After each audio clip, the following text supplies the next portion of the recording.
Welcome, friends. Welcome to this next conversation that I'm having with Arjun Vaidya. He started Dr. Vaidya's in 2016 and just exited last year, selling to the RPSG group. He created a brand across 70 products and had a great journey. And so I'd love to welcome Arjun.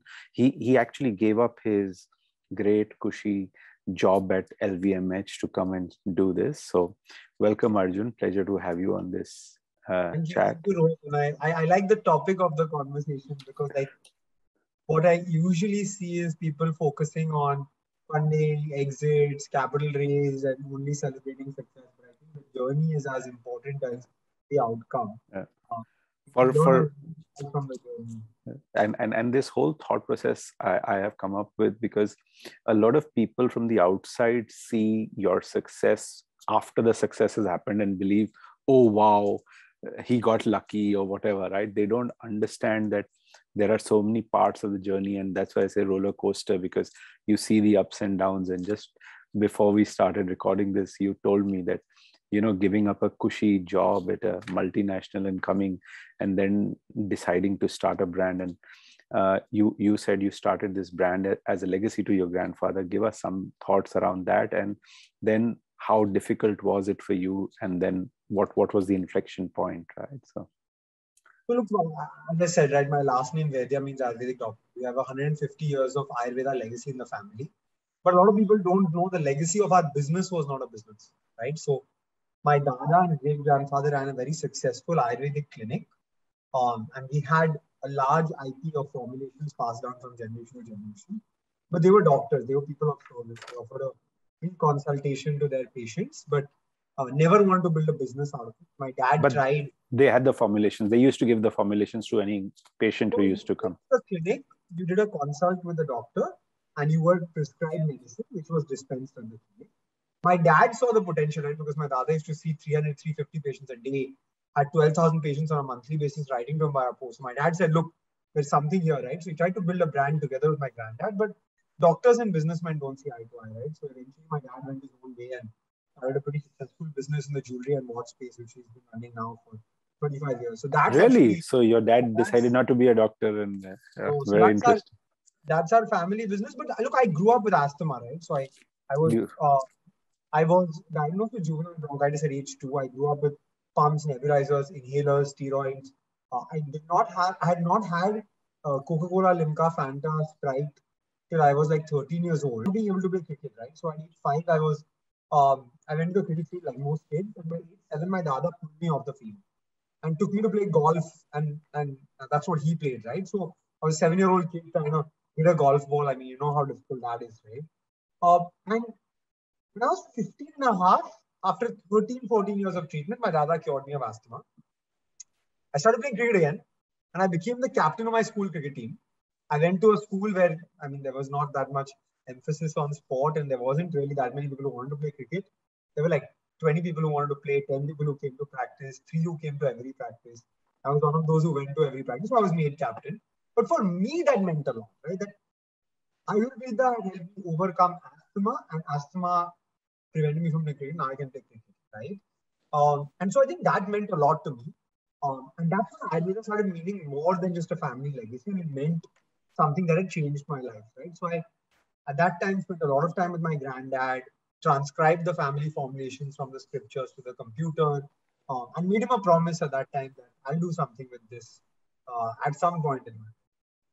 Yeah, so I think, so you started this, and then, like I said, you were telling me before we started this recording that first 2 years were a real challenge. So talk about the challenge, right? And you thought of giving up, you never thought of giving up, etc.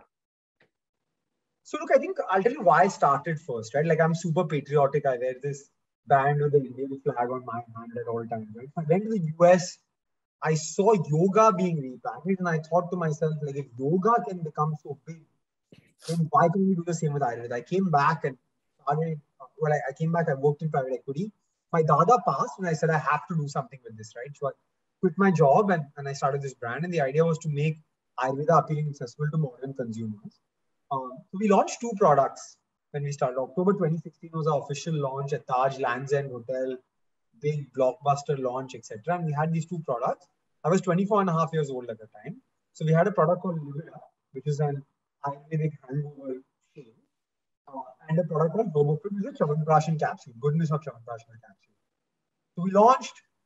Jan, we signed up 6 distributors, hired 22 sales reps on field, and everything seemed to be exciting, hunky-dory, etc. All of that. Did 10 lakh rupees of primary sales. Right? I was a private equity analyst, so it was basically like analyst was saying, okay, 10 lakhs, 20 lakhs, 50 lakhs, 1 crore, 5 crores. Like, this is it. Like, I went to a good sheet. school. Yeah, I went to a good school. I had a good college, great job out of college, and now running a business. Like, I'm an achiever in life, right? And that was all happening. And then 3 months later, I realized that primary sale is very different from tertiary sale, right? So brand sells to distributor, distributor sells to retailer, retailer sells to end customer. Only once end customer pays you, do you get paid, and you know that really well. I got 9 lakhs worth of 10 lakhs of stock back, right? And that's when the first big fail, like the world was crashing down, right? And I was like, this is crazy. Like, I have failed so badly. And my girlfriend at the time, who's now my wife, like we spent some time over the weekend reflecting, and like realized that, look, in offline, I don't have the know-how, I don't have the money, I don't have the brand recall. I'm up against brands like Dava, Emami, Baidyanath, Himalaya. Some of these brands have been on for 100 years plus, right? And huge brand recall. So I can't do this in this way with what I have, with my expertise, my skills, and what I have as a brand. She had worked at the founding team at Nykaa as well. So she said, let's do this thing called online because it feels like something's happening there. I had also worked in private equity and I'd seen the Mintras, Jabongs, Pride, Zivame, Bhushan. I spent time on these businesses, seen them grow, right? And so I convinced her to join the business. We got engaged, she joined the business. And from there, our D2C journey started, our online journey. Right? And then the sort of rest is history. But even the first year of online, by the way, November 2017, we launched our website, drradius.com. We launched another 27 SKUs, 29 products. We used to do one order every 3 days. That first year, you started selling through your website first prior to Amazon, Flipkart, etc. And then went to the... Because we saw that Ayurveda is a long-term treatment, right? And so what we saw was Ayurveda is a long-term treatment. And so if you can't control the customer coming back, then how do you ensure the product works, right? And so we started focusing on our website. I think that first 12 months of online, right? November 2017, November 2018. Small core team. We learned Facebook, Google, website tech, supply chain ops, logistics. What is COD? What is RTO? All of these things. And did customer service ourselves. Picked up the phone ourselves. And in that first year was our real sort of POC or PMF, right? Where we got from 1 to 50 orders a day on our website. Today, 50 orders a day is not exciting, right? But November 2018, single branded Ayurvedic website, doing 50 orders a day at a customer acquisition cost of like 30-35% of average order value, that was a big deal, like a really big deal. And from there, we said, okay, now we smell the business. Now this can be really big, right? But that first year of failure, struggle, offline, and then pivot to online, learning online, that was crazy. Like, I remember. What do you think was your inflection point, or what was your best way of getting a customer according to you? Yes, I know social media, etc. But your one thing that really worked for you guys according to you? So the best decision for us was the pivot to online, to be honest, like cutting our losses. And I see founders don't do this enough, right? If it's not working, it's tough for a founder to say it's not working. But I don't know, for some reason, I just decided this is not for me. And even if it's a huge market, I'm not the right guy to do this. And so let's cut the cord. This is not happening for me, right? So I think cutting the cord with offline and accepting that failure and dropping off from there was a big success. The other success was, look, I think consumer businesses, right? We have so many channels of sale available to us, right? We have offline, MT and GT, as well as Horeca and institutional. In online, we have our own website. We have third-party channels. and then all of us have export and B2B available, right? So with the 8 channels available, we just said no. My dad used to tell me, do one thing and do it well. If you're going to sell peanuts on the street, be the best peanut butter seller on the street in the world, right? So if you're going to build an Ayurvedic brand on your website, make your website the best website in the country before you move forward, right? And focusing on our website and really scaling that, because our website is doing 5,000 orders a day, probably most likely still doing that, right? That's not a joke then. But had we been doing 10 things, you would have never been able to take it to that. Yeah, so I think focus is a very pertinent thing to do in business, right? And so great conversation. You've also started a podcast. It's going to direct to 1 billion consumers, right? And I think that's a great podcast for everyone to hear. But so tell me your thoughts around why did you start a podcast, and what is the aim around that? And then your final, now you've got back into private equity, why that? And didn't you also in this, why didn't you think that I want to take Dr. Vaidya's global and make it a $500 million business, etc., $500 million business, etc.? So I'll answer the exit question first, because that's the question that comes to me a lot. Look, I think dream, when you see Dr. Vaidya's buy any product today, you see proudly Indian written on the front and center of the package. Losing your voice again. I said, when you see Dr. Vaidya's, right, and you buy any of the products, you will see proudly Indian written on the front and center of the packaging, right? That was the dream, to take Ayurveda global. I think the exit was a very personal decision, right? So it was, we've got here, this is the offer we have. We believe the value is good enough, let's exit. Should Dr. Vaidya's be a global brand? Yes. Can you tell us the value? Should Ayurveda, I'm gonna leave that part of the conversation. But should Ayurveda be global? Yes, right? And maybe we had too many things to do and too much growth in India that we didn't do it. But will the brand do it? I'm 100% sure they will, right? And that's on sort of why we decided to exit. But I've spoken to so many people along the way who have said they wouldn't have taken that decision that I took. And so many people who said they would have, right? I think so it's your personal decision, like you said. It was our decision. And I think for us, it was just fair value for what we had built. And so we sort of took it. On the podcast, actually, the reason I started is, I come from a family business in jewelry and watches, and I was running an FMCG business.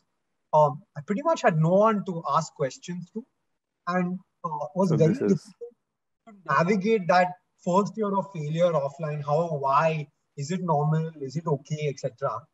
So I just wanted this to be a platform where I tell the stories of tens of successful founders, but also decode their journey, right? And talk about their positives, negatives, pros, cons of the strategies they've used, so that an early stage founder today can hear from the Mamaearth, the Liciouses, the Soul Stores, the Wow Cosmetics, all of these brands in one place and get all the answers they may need, right? And the idea of the podcast is just to, like, if you're starting a consumer brand in India, listen to this podcast and pretty much you'll get at least a lot of good insights on what the journey looks like, right? So I think that was the idea behind the podcast. And the last part of the question, getting back into the investing world, I think it was not at the top of my mind, to be honest, when I exited Dr. Vaidya's.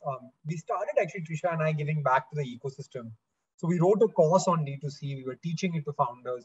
We mentored, advised, spoke to more than 300 founders in D2C, made more than 20 angel investments, and realized that we have some value that we have to give back to the ecosystem. Along the way, actually, Bolinvest reached out to me, and Bolinvest is probably one of the best funds in the world in consumer brands. People I'd heard of for a really long time, and they wanted to start a new venture business and a new venture entity. And I think it was just great. Wishing you all the best yeah, on this journey. And last question that I ask everyone, what's your advice to the Gen Z millennials entering the workforce now? Yeah, so look, I think 3 pieces of advice. First is, whatever you do, you're going to face failure all the time, but face it with grit and resilience, right? Because that's the day-to-day of anything you do, whether you're a founder, you're a founding team member, you're in your career. That's number 1. Number 2, if you're in a business, building a business or leading a business, you can't do it alone, right? So building a strong, and that's a big mistake we made in our early days. Thought we could put 16 hours and solve for all the problems ourselves. Build a strong group of people around you who are empowered to work with you. And the last one, a little bit controversial, startups are not part-time gigs. Too many Gen Z people I meet say, hey, I'm doing my full-time job and this is my side hustle. When this becomes big, I'll quit my job. For me, it will never scale until you do it full-time. Everybody's not a founder, right? That's fine. You don't have to be a founder. But if you are a founder, don't do it part-time. If you want to do it part-time, my podcast is part-time. It's my hobby. It's never going to be a unicorn startup. It's my hobby and I enjoy it. But it's always going to be my hobby. Thank you. Thank you so much. It was a pleasure talking to you. And thank you for this. Thank you. Thank you.